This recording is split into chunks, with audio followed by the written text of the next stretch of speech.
Hi, Ben here from Trident Fly Fishing. Today I've got with me the hottest rod on the market, the NRX Plus Saltwater series in the 9-foot 8-weight size.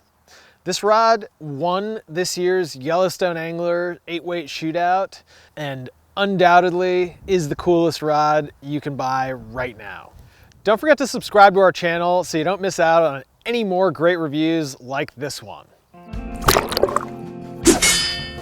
Before I get to how this rod casts, we're going to start at the bottom and walk you through the features on this NRX Plus.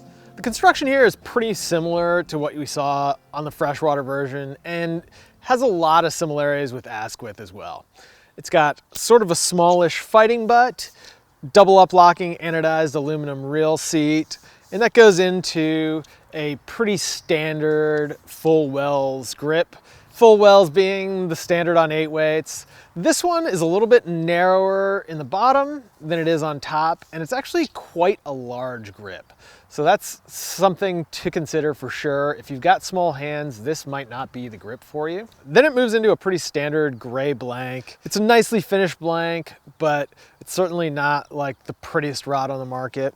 Of course, Loomis has done away with the alignment dots on this NRX Plus. They couldn't seem to get them quite right on the old NRX, so this is probably an improvement, but we do miss them.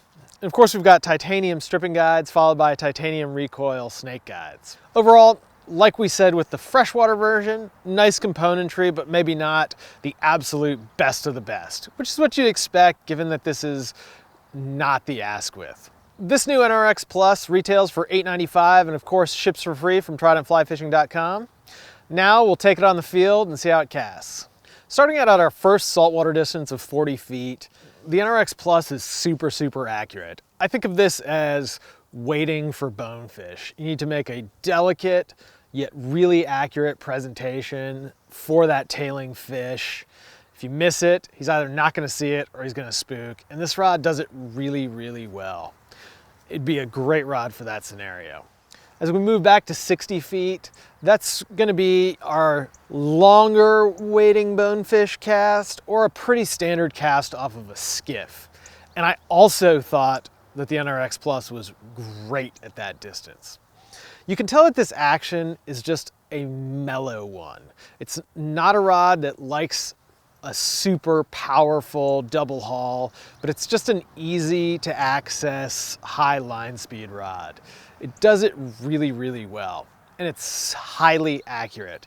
I enjoyed casting the rod, definitely at short and middle distances, a ton. Moving back to that 80-foot distance, which is really just gonna be our measure of how powerful the rod is.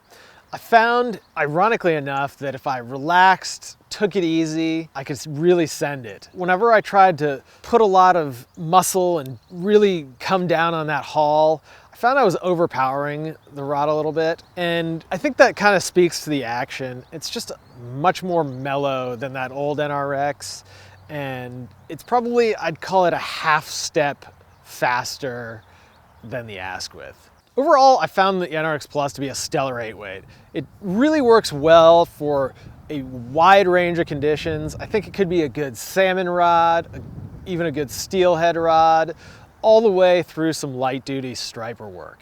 It wasn't my absolute favorite rod with shooting head type lines like an outbound short or an SA Titan taper, but it definitely gets the job done.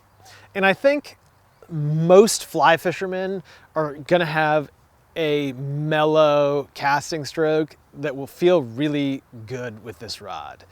And it just doesn't take any effort to get the fly where you want it to go. Now, let's give it our Poseidon score. Starting with accuracy, I found the NRX Plus Saltwater to be accurate across the range.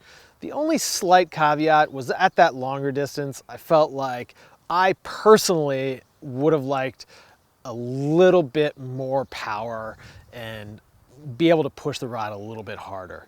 I'd say overall 9 out of 10 for accuracy.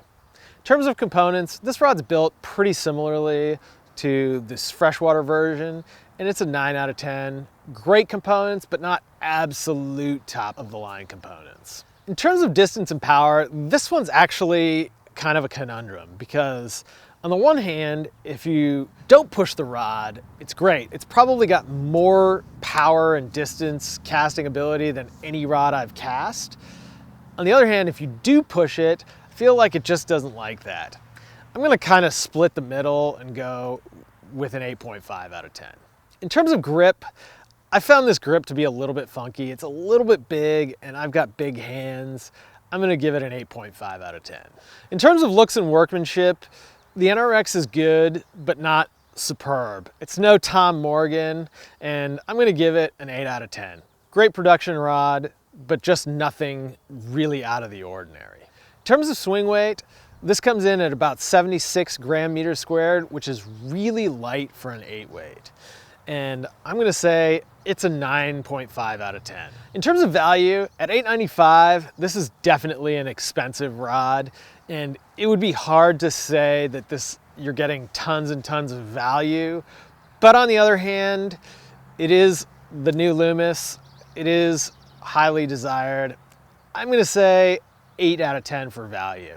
Last but not least is the cool factor, and this is without a doubt the hottest rod right now. That said, it's been kind of a weird year for rod releases, so I would feel a little remiss giving it a 10 out of 10, so I'm gonna say it's a 9.5 out of 10.